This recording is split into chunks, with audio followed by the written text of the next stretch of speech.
Salut à toutes et à tous, ravi de vous retrouver dans le studio Vous Sport pour un nouvel épisode de PL Club, votre émission consacrée à la Première Ligue. Et on retrouve évidemment les chemins du championnat anglais après le week-end dernier et le report de toutes les rencontres suite évidemment au décès de la reine Elisabeth II. Sur le plateau, aujourd'hui, j'ai le plaisir d'accueillir l'ange gardien de l'émission, d'ailleurs plus souvent gardien que ange, Bruno. Salut. Oui, et forcément au repos aussi. Oui. J'ai même appris que ce week-end, mon match n'existerait pas non plus. C'est vrai, on en a parlé parce qu'il y a encore des reports pour ce week-end. Il n'y aura d'ailleurs que 7 matchs au programme ce week-end. Et vous m'invitez quand même, alors que je n'ai rien à dire. Justement, il y avait le quota évidemment. Vous deviez travailler un petit peu avant le week-end. Vous aurez un petit peu plus de liberté, mais vous regarderez bien sûr les rencontres. Évidemment. Et puis un petit peu comme Diego Costa en Première Ligue, il fait son retour dans le PL Club. C'est Philippe. Salut Philippe. Salut Serge.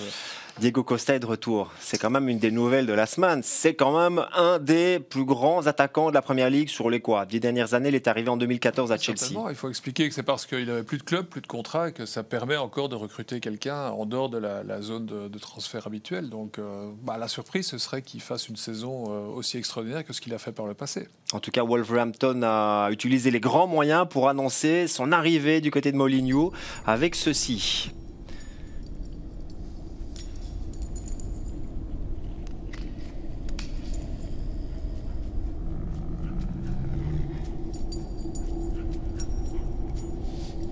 Il y a le rapport évidemment avec les loups, le surnom, les Wolves. Ouais, on va dire que c'est un petit peu agressif, mais on reconnaît bien la personnalité, en tout cas Diego Costa, qui ne laissait personne indifférent sur les pelouses de Première Ligue. Non, il a laissé quelques coups de coude, quelques crachats, quelques semelles haut perché, quelques cartons aussi. Alors là, 33 ans, oui, la peau d'un homme de 43 ans. Donc c'est très particulier en fait. Hein. C'est une peau de loup. Voilà, Diego Costa, la peau de loup. Le jaune va bien lui aller normalement comme maillot. Oui, orange, c'est plutôt l'orange d'ailleurs du côté orange. Wolverhampton. Mais il n'avait pas encore joué en 2022, il est passé encore par l'Atlético après Chelsea. Chelsea c'est 2014-2018, 2 fois champion d'Angleterre quand même. 2 fois champion d'Espagne aussi. 2 fois champion d'Espagne. Donc une fois finaliste de la Ligue des Champions aussi avec l'Atlético, une Europa League avec l'Atlético, c'est quand même un super palmarès. Et puis lui, il disputera normalement pas la Coupe du Monde, donc il va peut-être revenir après, très en forme pour la deuxième partie de la saison. Qui sait ? On en profite aussi évidemment pour saluer Christian qui nous a préparé une infographie quand même sur Diego Costa, ne fût-ce qu'avec ses buts et ses passes décisives en Première Ligue, parce que encore une fois il a marqué cette période avec d'abord José Mourinho, il a été champion, avec Conte également aussi, mais c'était vraiment un des attaquants, on va dire, dominants de cette Première Ligue. Bonjour messieurs. Un paradoxe très étonnant, un joueur très performant qui a marqué la Première Ligue lors de son passage surtout à Chelsea. Mais ce qui est étonnant surtout, c'est de voir qu'il vient dans une équipe où on marque très peu. Donc est-ce qu'il va marquer pour eux ? Est-ce qu'il va travailler défensivement comme le fait toute l'équipe pour pouvoir souvent se terminer par un 0-0 ou un 1-0 ? On va voir tout ça, on va découvrir et ça sera peut-être la bonne surprise de la saison. On a une certitude, travailler il va faire. C'est vraiment un attaquant qui est le premier défenseur de son équipe. Il a du mordant, c'est vrai, au sens propre comme au figuré. Je n'imagine pas, sauf s'il arrive vraiment sur les rotules, je n'imagine pas qu'il ne soit pas comme on le connaît. Et donc un chasseur de ballon, un emmerdeur qui va profiter des moindres erreurs adverses. C'est un peu un des problèmes des Wolves aujourd'hui. Comment profiter des erreurs adverses ? En mettant quelqu'un comme lui dans les parages. Wolverhampton, c'est 3 buts marqués sur les 6 premiers matchs de la saison. Mais la meilleure défense de Première Ligue. 4 buts. Mais on en a déjà parlé en long et en large. À un moment donné, il faut gagner un match. Oui, effectivement. Bon, est-ce que ce sera ce week-end ? En tout cas, Wolverhampton, avec Diego Costa ou pas sur le terrain, on le verra. Wolverhampton accueille Manchester City, match programmé samedi à 13h30. On reste avec Christian parce que, évidemment, on n'a pas eu de 7e journée le week-end dernier, mais on vous présente, comme d'habitude, c'est la tradition, le bilan après 6 journées, donc après 60 matchs. Christian, on voit que, évidemment, Haaland domine notamment le classement des buteurs. Oui, et au niveau des assists, c'est De Bruyne, donc on est dans Manchester City total, avec probablement, comme je le disais la semaine passée, la meilleure liaison de Première Ligue. Haaland a encore marqué un but extraordinaire à la Ibrahimovic hier lors du match de Ligue des Champions à Dortmund, justement. Donc voilà, 10 buts, 4 assists pour De Bruyne. Et alors surtout, le fait marquant, c'est surtout qu'on est à 50% de victoires à domicile cette saison. C'est un peu élevé par rapport aux autres saisons, mais on voit que voilà, c'est compliqué d'aller gagner, d'aller grappiller des points devant un public fervent qui supporte son équipe. Un petit mot quand même sur les clubs anglais en Ligue des Champions. Bilan mitigé. Bon, victoire sur le fil de City face à Dortmund, c'était à domicile. Oui. Partage de Chelsea, les débuts de Graham Potter, un but partout, c'était face à Salzbourg. Défaite de Tottenham. Défaite de Tottenham, on va en parler d'ici quelques instants. Les premiers coups de pompe. C'est dans la phase de progression et ça va être une année vraiment très particulière aussi avec la Coupe du Monde. Mais je pense que c'est les premiers crus avec ces matchs qui arrivent maintenant, ces semaines compliquées. Et j'ai regardé un petit peu le début de match de City. C'était lent. Et évidemment, à un moment donné, quand ça accélère, il y a des possibilités de but assez inimaginables. On va reparler d'Alan toute la saison, bien sûr. C'est un phénomène. Mais il y a du rythme à aller chercher et pour ça, il faut être vraiment frais. Je pense qu'il y a un petit passage maintenant, surtout pour un championnat quand même compliqué. Oui, victoire de Liverpool aussi qui fait du bien, passage à vide. Mais avec justesse aussi. Avec le calendrier qui arrive, avec en plus des matchs reportés, matchs d'Europa League aussi reportés pour Arsenal, ça va quand même être une saison très lourde au niveau physique. Je vous propose, puisqu'il y a quelques matchs qui sont reportés, notamment celui que vous deviez commenter, Chelsea-Liverpool, on n'aura pas également Manchester United-Leeds et le troisième match reporté, c'est Brighton-Crystal Palace. On va en profiter pour parler d'autres équipes et on va commencer par le premier match du week-end, donc le match que vous pourrez voir aussi sur Divertissez-vous, c'est vendredi à 21h et c'est Aston Villa face à Southampton.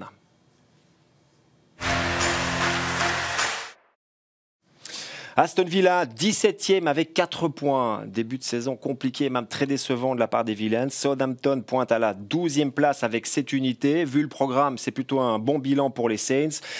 Et on va commencer avec un parallèle, pas un paradoxe, mais bien un parallèle, Christian, puisque si on regarde le modèle défensif de ces deux équipes, on voit qu'il est quasiment le même. Ils ont tous les deux encaissé 10 buts depuis le début de la saison. Et on voit que les manquements et les faiblesses sont équivalentes des deux côtés.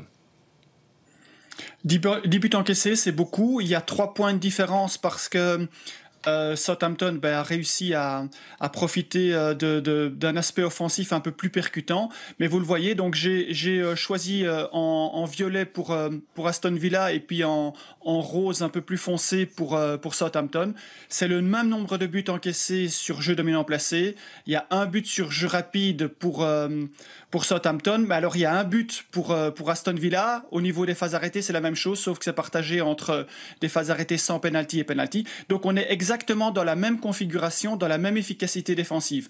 Pour des équipes de ce rang-là, encaisser autant de buts sur jeu dominant placé, c'est inquiétant parce que ce sont des équipes qui sont amenées à défendre, qui sont amenées à être bas, à recevoir l'adversaire assez bas. Et donc, recevoir autant de buts, ça, c'est un peu inquiétant. Par contre, par rapport au jeu rapide et par rapport aux phases arrêtées, là, c'est très bien pour le moment, mais il faut absolument améliorer et on va le voir un peu plus tard dans l'émission. Pourquoi et quels sont les domaines qu'il faudra perfectionner dans les prochaines semaines. Ni Aston Villa, ni Southampton ont terminé un match cette saison sans encaisser de but. Pas de clean sheet ni pour l'un ni pour l'autre. À la fois, quand on regarde les derniers chiffres, 1 sur 12 pour Aston Villa, c'est catastrophique comme bilan. Et puis ce petit point, c'est quand même face à City. Donc je vous propose de voir le but, en tout cas, de l'espoir, on va l'appeler comme ça, le but de Bailey. Oui, parce que c'était un match compliqué. Vous restez sur 3 défaites de rang. Vous êtes mené 0-1 et puis vous allez chercher ça. Une splendeur.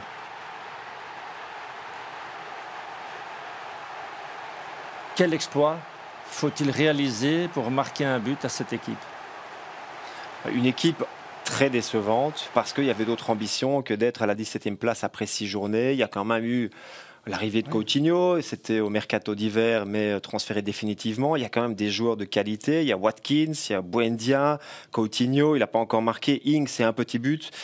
Un but pour Watkins, un but pour Buendia. Il n'y a pas grand monde qui est efficace pour le moment. C'était un peu la continuité de ce qui s'était passé dans la deuxième partie des débuts de Gerrard à la tête de l'équipe. C'est que ça ne fonctionnait pas. On ne parvenait pas à garder des clean sheets, on ne parvenait pas à décrocher des victoires.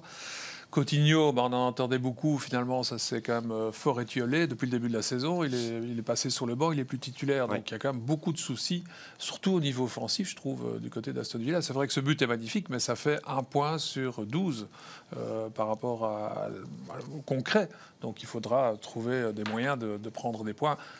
Par exemple, contre Southampton, ce serait une bonne idée, mais s'il perd ce match-là, ça va devenir très très chaud pour Gerrard. Oui, il est sur la sellette, bien sûr. Faiblesse défensive plus panne offensive, c'est donc logique de voir Aston Villa calé à cette 17e place, Christian.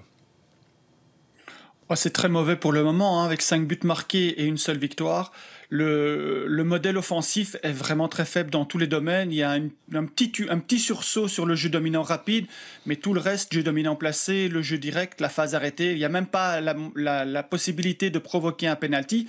Donc voilà, il y a 5 buteurs différents. Alors c'est plutôt un modèle pour une équipe comme Manchester City ou Chelsea où le danger vient de partout. Mais ici, il faut que Ings marque quand même 6, 7, 8 buts sur la saison. Il faut que Watkins marque 6, 7 buts sur la saison.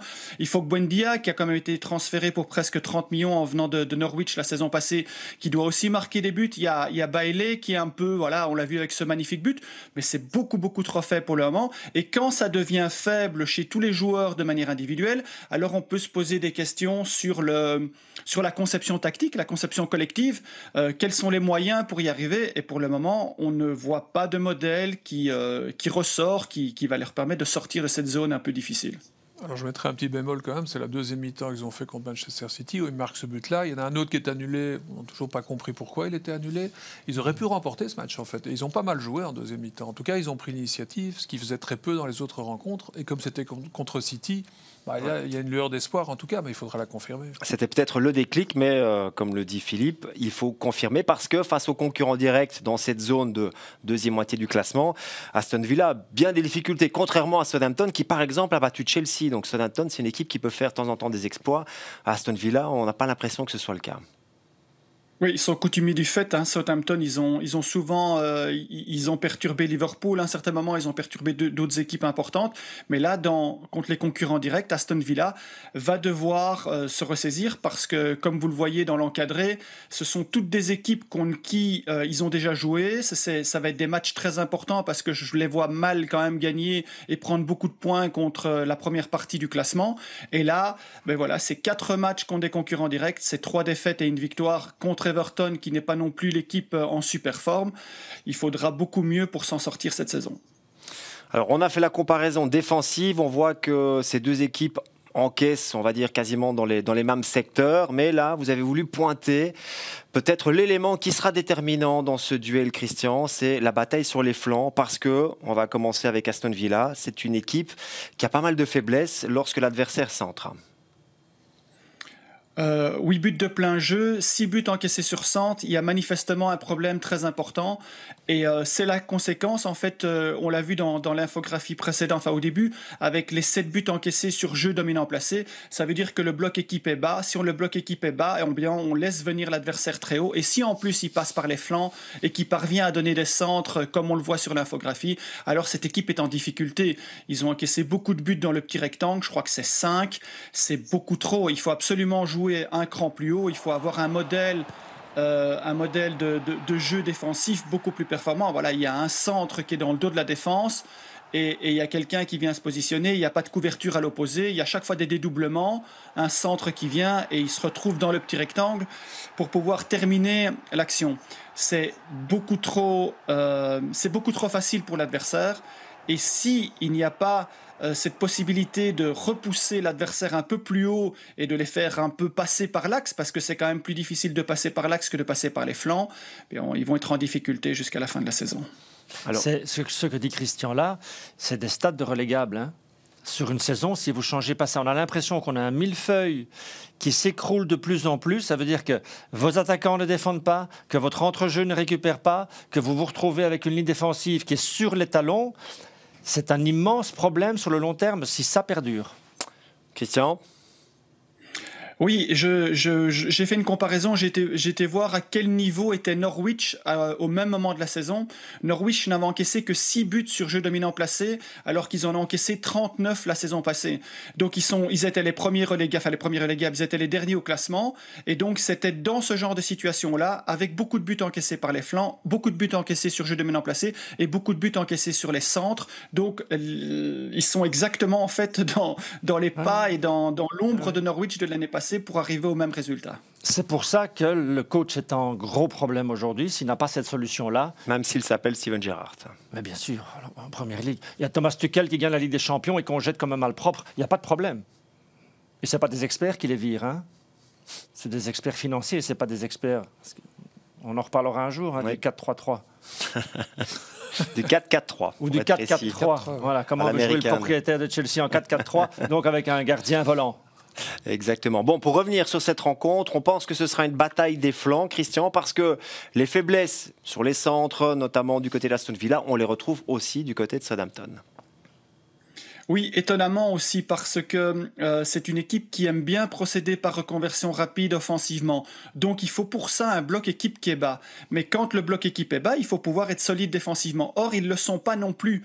Ils ont 8 buts de plein jeu, exactement comme Aston Villa, mais là, ils ont 7 buts encaissés par les flancs. Que ça soit sur des centres ou que ça soit sur des combinaisons de passes, là aussi, il y a un réel problème. Donc, celui qui va résoudre ce problème dans ce match particulier va pouvoir s'en sortir avec les 3 points.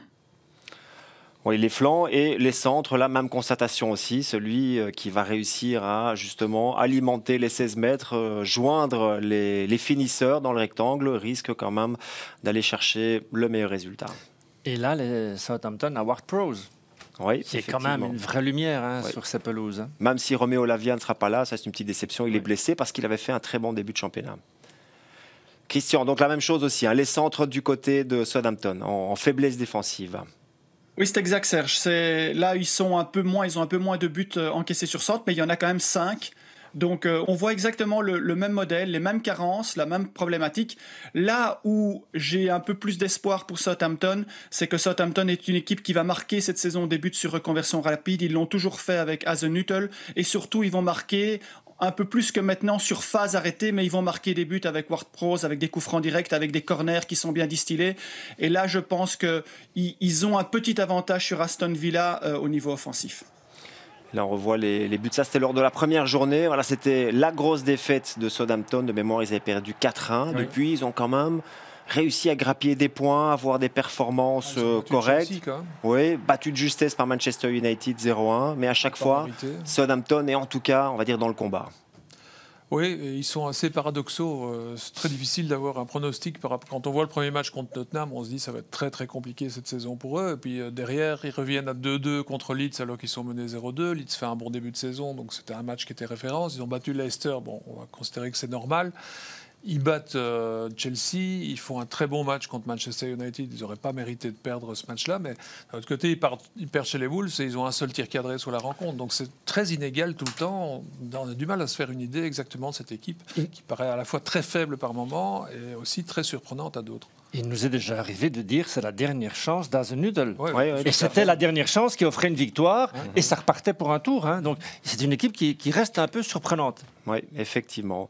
Christian, un dernier mot sur cette rencontre. Oui, un dernier mot ce qui était étonnant dans l'observation des différents paramètres, c'est qu'on a vu que dans les premiers matchs, Djenepo a joué au back gauche. Donc on peut aussi un peu comprendre d'où viennent les problèmes. Là aussi, il a été remplacé par Romain Perraud, qui vient de la Ligue 1, donc il y a un joueur qui est à son poste, mais Djenepo qui a joué plusieurs matchs au back gauche, ça c'est quelque chose qui était un peu bizarre, donc voilà, peut-être qu'il y avait beaucoup de blessés, peut-être que c'est un essai, peut-être qu'ils veulent jouer de manière plus offensive avec les joueurs sur les flancs, mais en tout cas défensivement, ça n'a pas apporté ce que ça devait apporter. En tout cas, la grille de lecture de cette rencontre sera celle qui va permettre aux deux équipes d'essayer de dominer les flancs. Voilà pour cette première rencontre vendredi à 21h. On passe à la deuxième que l'on va préfacer, c'est Tottenham-Leicester. Tottenham, une des deux équipes encore invaincues avec Manchester City. Les deux devaient d'ailleurs s'affronter le week-end dernier. Le match a été reporté pour les raisons que vous connaissez. Tottenham qui reçoit donc Leicester, la lanterne rouge. C'est un petit point depuis le début de la saison. C'est un partage et 5 défaites pour Leicester. Donc Tottenham sera largement favori. Puisqu'on avait parlé de Tottenham la semaine dernière, on va reprendre évidemment les mêmes données. On attendait ce gros match du côté de Manchester City, mais Tottenham, c'est du solide, même s'il y a eu le premier accro, première défaite pour les Spurs depuis le mois d'avril, toute compétition confondue. Dans le temps additionnel. Dans le temps additionnel, en toute fin de match, au Sporting Portugal, c'était mardi soir. C'est un signe. Et puis, vous avez entendu la phrase que vous venez de dire, Leicester, lanterne rouge. Oui. Non mais, c'est pas effroyable d'entendre cette phrase-là ? Parce qu'on a tous trouvé depuis quelques saisons cette équipe vraiment immensément sympa, et, en plus avec ce titre évidemment. Oui. Mais là, c'est inimaginable que Brendan Rodgers trouve la solution très rapidement, donc face aux Spurs, ce qui est un... c'est maintenant ou jamais. C'est maintenant ou jamais, mais face à une équipe qui ne lâche rien et qui a reçu une leçon aussi dans le temps additionnel. Et peut-être aussi parce qu'il y a eu un relâchement qui coûte cher au niveau de la Ligue des Champions, bien sûr. Oui, on a vu en tout cas dans les propos d'Antonio Conte qu'il avait du mal à accepter cette défaite. Mais en championnat, Christian, depuis le début de la saison, cette équipe de Tottenham, on va dire excellente, est excellente. Elle est surtout très efficace. Dans le jeu de tête, surtout dans le jeu de tête, dans le dominant placé, dans les phases arrêtées, beaucoup moins dans le jeu rapide, on l'a vu, c'est un peu le changement de philosophie avec les nouveaux joueurs qui sont arrivés. Mais dans le jeu de tête, c'est excellent. Il y a 12 buts, il y a 5 de la tête. On ne peut pas demander mieux. On sait que dans le championnat anglais, c'est quelque chose de très important parce qu'on marque au moins un but sur 5. Et puis voilà, il y a des qualités avec des joueurs impeccables comme Harry Kane qui ont un timing performant. Il y avait la victoire à la dernière minute grâce aussi au corner, comme on le voit ici, toujours prolongé de la tête en première zone par Perisic. Dans le match contre Chelsea aussi, c'était la même chose. Donc là, voilà, il faut continuer dans ce domaine-là. Mercredi passé ou mardi passé, ça s'est moins bien passé parce que eux, ils ont été punis à la 90e minute, alors que c'est eux qui punissent généralement les adversaires. Ils ont encaissé un but de la tête, ils ont encaissé un but sur phase arrêtée au premier poteau justement. Donc là, ils ont été un peu pris à leur propre qualité, mais c'est indéniable. Ils sont très forts dans ce domaine et il faut continuer.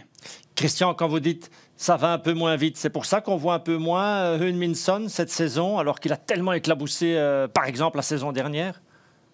Oui, on l'a expliqué la semaine passée, hein, c'est très étonnant parce que lui est un joueur qui a besoin que les ballons, les origines sont lointaines. Il doit avoir de l'espace et il a cette rapidité et cette vitesse d'exécution lorsqu'il prend le dessus sur son adversaire. Et on le voit sur cette infographie de la saison passée.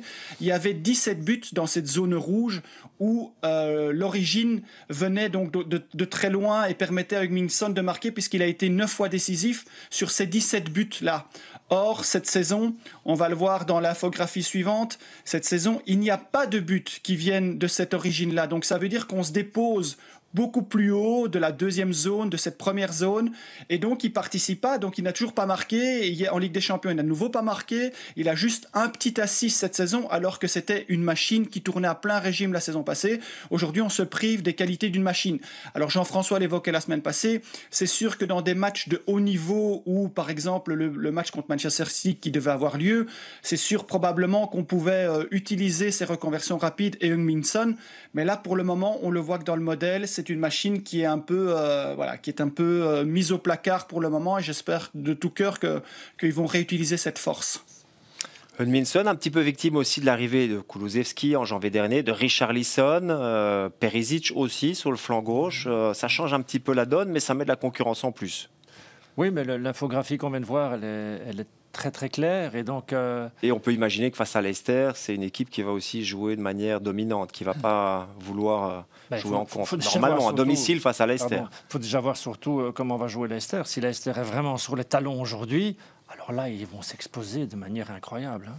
Je crois que pour Son, c'est pas encore perceptible au niveau du temps de jeu. Je pense pas qu'il est beaucoup moins que la saison dernière, en moyenne en tout cas, avec l'arrivée des nouveaux venus. J'ai plutôt l'impression que Conte, ce qu'il veut favoriser, c'est la réussite de Kane face au but, ce qui n'était pas le cas en début de saison la saison dernière. Son avait fait un très très bon début de saison. Et donc j'ai l'impression que le Coréen, on le fait plus travailler en récupération, travaille derrière l'attaquant pour être plus à la disposition de l'équipe. Et comme c'est quelqu'un qui obéit à ce qu'on lui dit, je crois, c'est dans sa mentalité, il le fait et du coup il est moins performant en statistique, mais ça peut encore venir. Je pense que ça reste un excellent joueur et qu'il est un titulaire encore indiscutable dans l'équipe de Conte. Alors s'il y a bien un joueur qui pourrait se régaler dans cette rencontre de samedi soir, coup d'envoi à 18h30, c'est Harry Kane. 19 buts en 18 matchs face à Leicester. Un maillot qu'il a porté en plus pendant quelques mois, il y a évidemment très longtemps, mais une victime qu'il adore en tout cas affronter. On a un des plus bels attaquants au monde aujourd'hui. On a dans ce championnat... Encore faut-il qu'il soit heureux, parce qu'on avait vu que la saison dernière, il voulait partir, il est resté. Voilà. Maintenant, ça a l'air de bien se passer. Oui, je pense que quand vous êtes sollicité par des clubs, entre autres comme le Real Madrid ou Manchester City, je pense que City maintenant est très très content avec Haaland. On n'a pas les mêmes profils. Haaland dégage une puissance que n'a pas Kane, mais il a un toucher de balle. Il peut vous envoyer un assist de n'importe quelle zone du terrain. Il a d'immenses qualités, des qualités de finisseur, ça c'est facile, tout le monde le voit au marquoir. Mais c'est un tellement beau footballeur à regarder. Bon, on peut qu'aimer un joueur comme ça. Ouais, je ne suis pas sûr qu'ils vont l'adorer du côté de Leicester, parce qu'on l'a dit, cette équipe est en grande difficulté. Alors, il y a plein d'éléments. Un transfert, surtout l'été. Il y a quand même des joueurs importants qui sont partis. Schmeichel qui est parti à Nice. Il y a Fofana, gros transfert du côté de Chelsea. Un seul joueur est arrivé, c'est le Belge. Waterface, on sait qu'il y a beaucoup de Belges avec Pratt, avec Tielemans, avec Castagne. Tielemans qui a peut-être voulu s'enfuir un peu là à un moment donné. Oui, parce qu'il fait partie des 7 joueurs en fin de contrat en 2023. Donc là aussi, il y a quand même une gestion sportive. C'est des joueurs qui pensent déjà à leur avenir, à ce qui va se passer à Leicester ou après. Peut-être au prochain mercato. Oui, déjà au mois de janvier. C'est la 5e saison de Brendan Rodgers. C'est ce qui est une usure du pouvoir aussi. Il y a plein d'éléments, on a l'impression, qui viennent un petit peu polluer la vie de cette équipe de Leicester. Il y a surtout d'immenses coups de marteau de fin de saison. Quand vous faites toute une saison dans le top 4 et que vous échouez aux portes du... Ça, c'était il y a 2 ans. C'était 2 fois 5e, 8e la saison dernière. Encore une saison tout à fait correcte. Avec des ambitions de top 4 à un moment donné. Donc, la Cup en 2021. Donc il y a plein de choses positives sur les dernières saisons. Mais là, on n'a pas l'impression. C'est peut-être une fin de règne aussi pour le coach. Malgré tout, une équipe dont on a l'impression qu'elle régresse plutôt qu'elle avance, puisque c'était 8e la saison dernière. Mais avec quasiment les mêmes joueurs. Hein. Madison, il est méconnaissable. Barnes n'est pas non plus. Des blessures à long terme aussi. Pereira qui devait revenir en cours de saison, qui ne revient pas. Il a un peu joué en début, mais ça va de nouveau pas. Il y a une structure qui a explosé, j'ai l'impression. Et parallèlement à ça, il y a aussi une confiance dans le coach, probablement, et au sein de l'équipe qui est miné maintenant, vu les résultats, ça ne peut pas aller mieux pour l'instant. Ils ont besoin d'un match référence. Ce serait un bon match référence de battre Tottenham, mais ça paraît impossible dans les circonstances actuelles. En tout cas, cette équipe de Leicester, Christian, a touché le fond en étant battue il y a maintenant 2 week-ends, 5-2 du côté de Brighton. Là, il y a eu, on va dire, 15 jours pour essayer de remettre les choses en place. Mais on a l'impression que le chantier est énorme, à commencer évidemment, et c'est le plus important, par la fondation, par la solidité défensive. Cette équipe défend très mal, c'est normal, c'est la lanterne rouge, 1 point pris seulement depuis le début de la saison, mais le constat est quand même assez alarmant.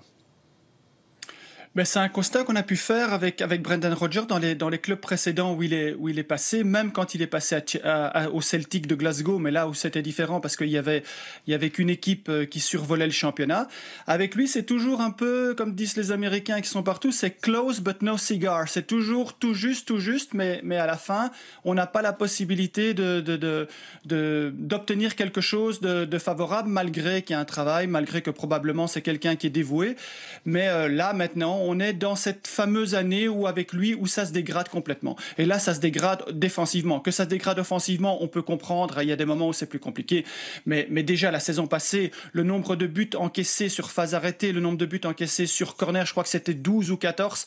Et là, maintenant, ça se confirme. Alors, ils ont un nouveau gardien maintenant avec Danny Ward. Mais 16 buts, 9 buts encaissés sur jeu dominant placé, ça veut dire qu'il n'y a pas de fondation pour le moment. C'est vraiment trop... C'est dissipé.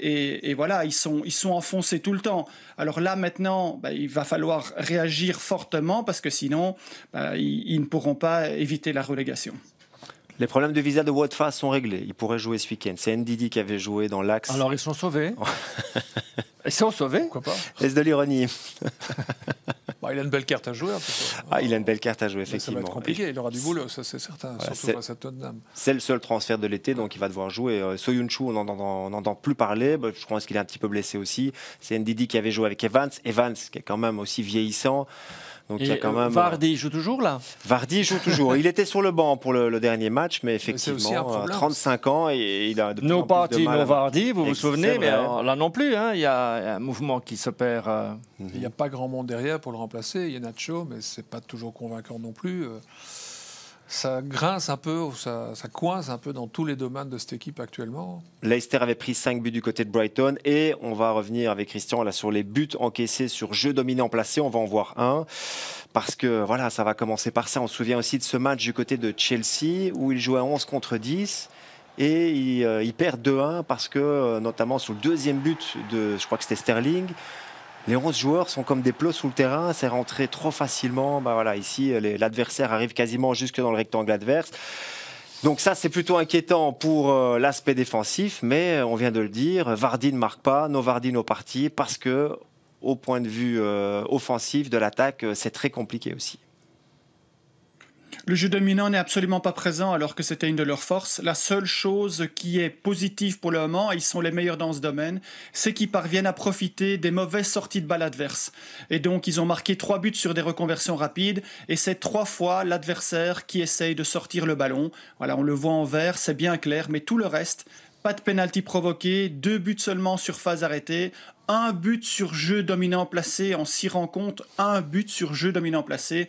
C'est impossible. On avait des centreurs formidables sur les flancs. On avait Tielemans qui venait de la 2e ligne pour marquer des buts au cordeau. On avait des tirs lointains, on avait des coups francs. Et tout ça n'existe pas pour le moment. C'est très inquiétant. Et puis c'est une équipe qui encaisse beaucoup après l'heure de jeu aussi. Et ça, c'est toujours un très très mauvais signe dans un championnat parce que ça veut dire qu'on est faible physiquement et tactiquement aussi en fin de rencontre. Et le dernier match contre Brighton, ils mènent 0-1 après 30 secondes. Ils sont menés 2-1, mais ils reviennent à 2-2, c'est la mi-temps. Et en deuxième mi-temps, c'est 3-0 pour Brighton. Et il n'y a pas photo, ils n'existent pas. Donc ça, c'est vraiment inquiétant, je trouve. Bon, Christian, si on prend ces données, on a l'impression que Leicester n'a aucune chance du côté de Tottenham. Aucune chance de maintien, presque. Heureusement que le football est fait par des footballeurs, fait de chair et d'os. Et que, on espère quand même que Leicester va, parce que, comme l'a dit Bruno, c'est un club qui a engendré beaucoup de sympathie depuis plusieurs années, et que c'est une équipe qui va quand même trouver un moment la solution et avoir un fil rouge sur cette saison. Tottenham a joué un match de Coupe d'Europe cette semaine et ils ont perdu, donc ils sont peut-être dans une dynamique un peu plus compliquée pour le moment et donc il faudra profiter. Mais surtout, comme le disait Philippe, ils encaissent beaucoup de buts après l'heure de jeu. Je crois que c'est même 6 buts à partir de la 60e minute et encore 3 buts dans le dernier quart d'heure.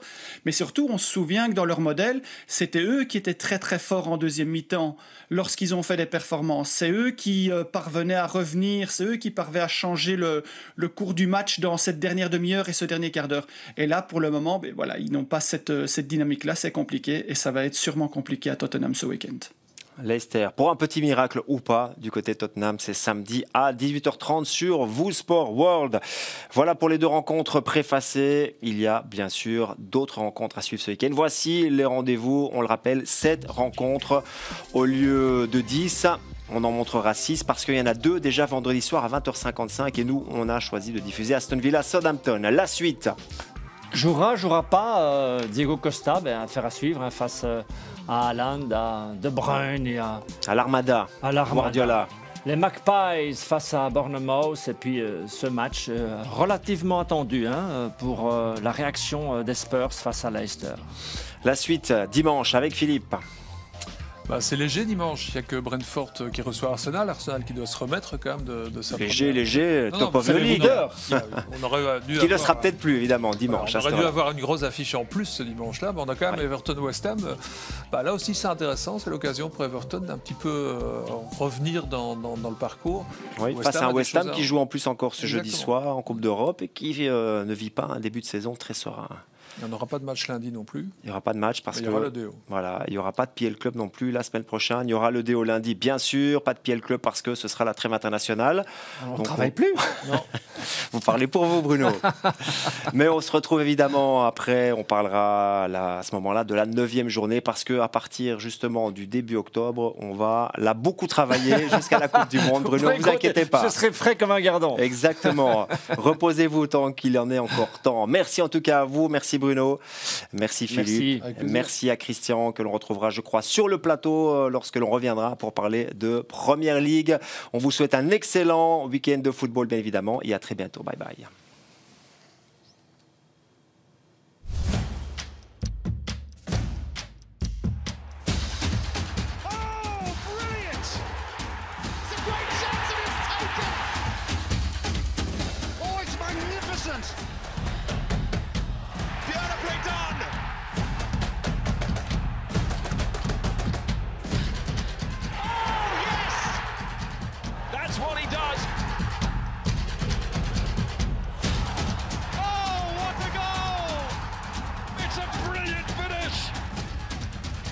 Tiger!